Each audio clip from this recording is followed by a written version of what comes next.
Okay, in this video I'm going to show you how to make a gambrel roof, and it's going to be pretty different from the other ones. We're actually going to create a roof by extrusion.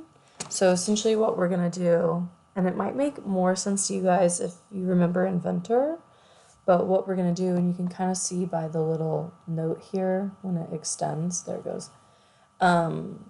You are going to draw a cross section and then just extend the roof structure across the building. So the gambrel roof, our cross section is going to look like kind of that gambrel shape, and then we're just going to drag it across the building. So I'm going to go ahead and click this. When you click this, it's going to ask you to define a work plane. You can make a work plane. However, I just usually pick a plane, say okay, and then I click like one of the walls that is going to be on the plane that I'm going to draw my cross section on. So if I click this, it's going to say, where do you want your roof? Do you want it on level 2? Yes. Do we want an offset? Just keep that at 0. We can change that later.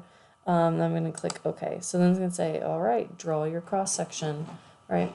So the best view to draw this cross section is going to be like this, okay? So when doing so, we've got our line tool up here. We're creating our roof profile, but just keep in mind, so like what I like to do is just go end to end, because then I can hover over this and that triangle shows me where the midpoint is of that line.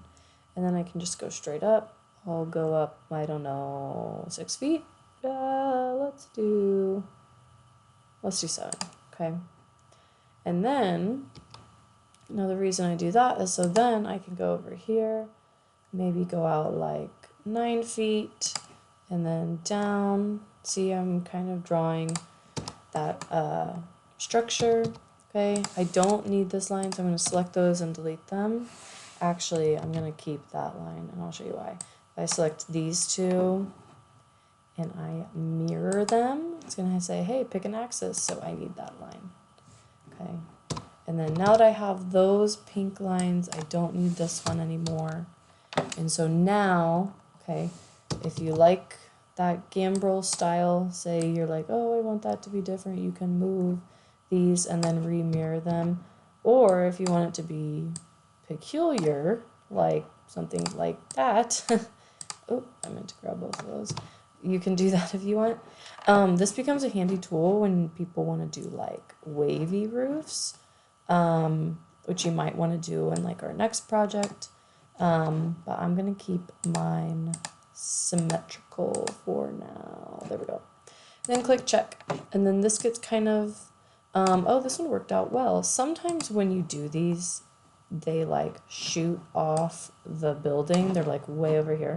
So if that happens, when you select this roof, you can modify the extrusion and pull it out to, meet whatever standard you want.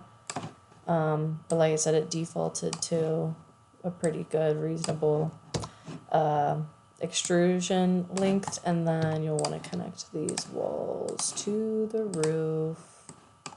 Okay, just like we've done in the other one, attach them to the roof. Okay, so looks pretty good. There's your gambrel roof.